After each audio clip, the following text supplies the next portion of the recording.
Greetings, citizens of Nerdtropolis. Sean Taj here, the mayor of Nerdtropolis, and my guest today is actress Wendy Wilkins, who makes her feature film directorial debut with Death on the Border. Wendy, it's a pleasure to chat with you today about your film, Death on the Border. Highly entertaining and actually very eye-opening. And also, I know this film draws on some of your own experiences as a former policewoman, which is amazing. Can you tell me a little bit about that?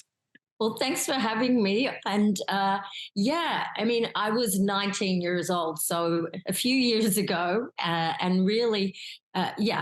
I was a cop for 5 years. And what people don't realize, I think it's a little bit like, with the military as well.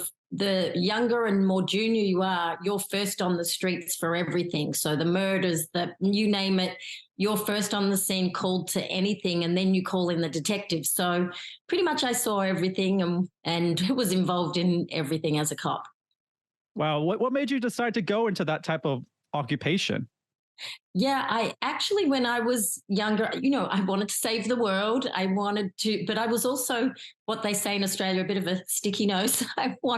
Every time I saw a cop car, I was like, what's going on? So, I really wanted to know more about the world, and I wanted to help and make a difference. I also, I thought about being a lawyer, but at the time I didn't want to go to school for that long. So I joined the police force. Sounds a little bit like me. Very, very young. I wanted to join the FBI, and then I wanted to become a lawyer. I'm a poli-sci major actually too. But look where it's taken us into the love of film. Exactly. Yeah. And and segueing to that, I really, in my heart and soul, I wanted to make a difference in the world. And the frustrating thing, especially as a young cop, was I felt like I was putting band-aids on everything. So in the end, it was just too frustrating, and I was too young to deal with a lot of things. I felt like the criminal, the rehabilitation system's not really there, and you seem to be just arresting the lower echelons and the big crime they keep getting away with. That's how I felt as a young cop, anyway. And, that's why I ended up becoming an actress and then a filmmaker, because I feel like in a creative way, you can make a difference, even if it's one person at a time. Yeah. So how did your real life experiences influence the development of Death on the Border? Yeah, well, I actually think that, one thing that I really noticed while I was filming as a director, I got more respect from Danny Trejo and Eric Roberts than people like that I was a real life cop. They were very deferential to me, so that was nice. But I feel like, as a multitude of things. First of all, the experience, to be able to write about it from a true crime perspective.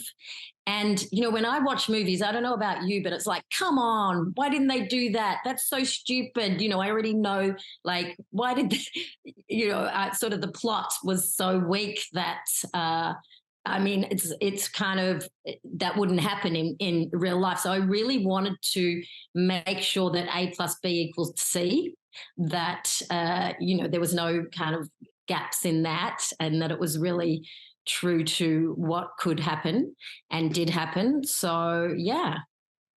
You mentioned two names. The film features a strong ensemble cast. So you got Shannon, Elizabeth, Danny Trejo, Eric Roberts, and many others. So how did this impressive trio come about?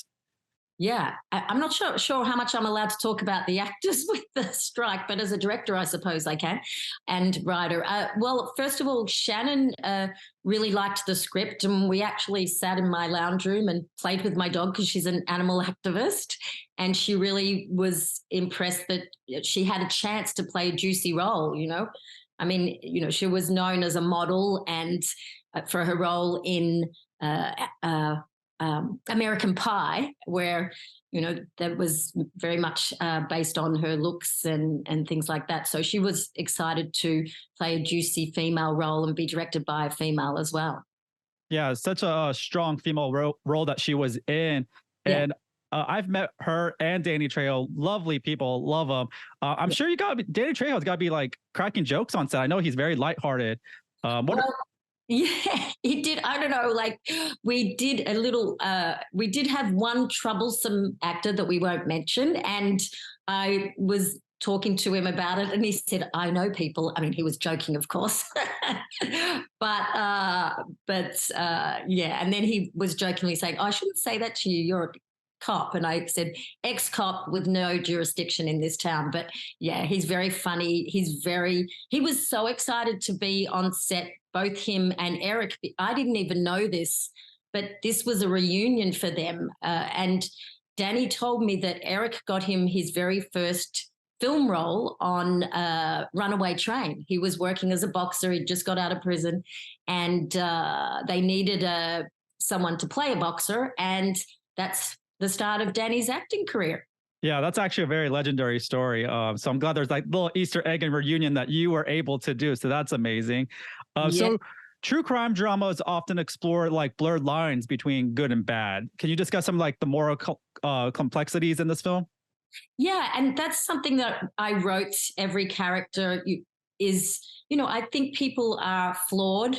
They're not all bad. They're not all good.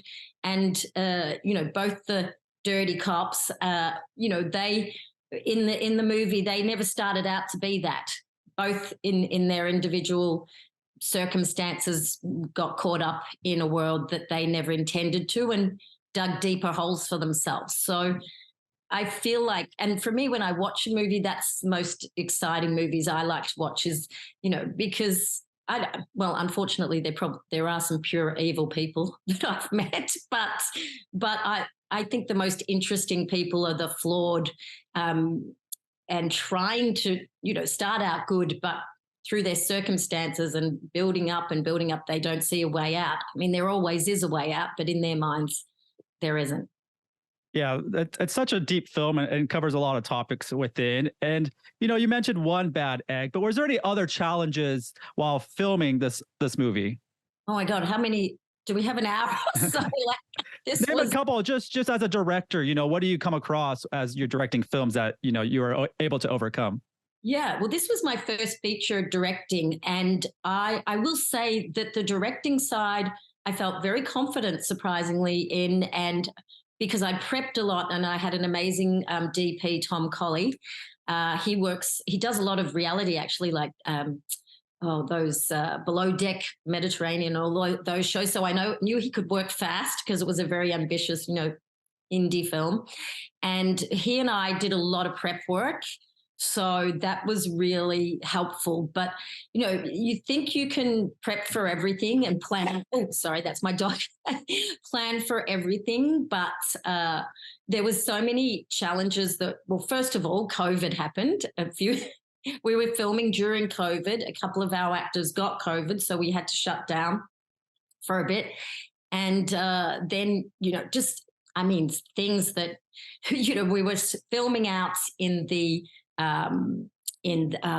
like near the Mojave Desert out in Lancaster. And when we went to do the location scouting, it was a beautiful day and it was, this is nice.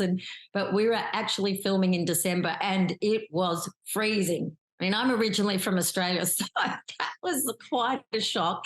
The conditions were pretty rough. And then it was windy and then it rained and I'm like, come on, what else? But under those circumstances, it made great production value. So, but the first day, I'll just tell you a little late. So the location owner made it very clear, do not drive off the main road, the dirt road, because it's sand. So the truck that arrived for the traffic children, the picture car, the first thing they did was drive into the sand. So we had to get a tow truck, so things like that. It's just life on set. Definitely a lot of memorable experiences. And yeah, weather can definitely be unpredictable, especially these days. But what do you hope viewers take away from Death on the Border? Well, I spent a lot of time talking about this and working through. For me, I want to make films that make a difference, even if it's one person at a time. But through a narrative form, not a documentary where you're hitting people over the head with the themes and the messages. So I want an audience to go and enjoy it. And I really noticed, and this is what I want the most, is with one of the first cuts that we were watching, the editor brought his wife and she came in cold watching it. And at the end, they were arguing with each other over different scenes. Why did that guy do that? And she was like, because, and I just really like debate, and through debate, you can start to understand how people tick and hopefully make a difference. But the most important thing is shining a light on, first of all, domestic violence that can happen to anyone. I was a cop and it actually happened to me. And so I want that to come to light. And also, the fastest growing crime in the world is trafficking of children. So shining a light on that. And we actually had, I'll just tell you a little story. The wardrobe people, the lady in charge of costume, when she read the script, she sent me an email and she said, I hope you don't mind.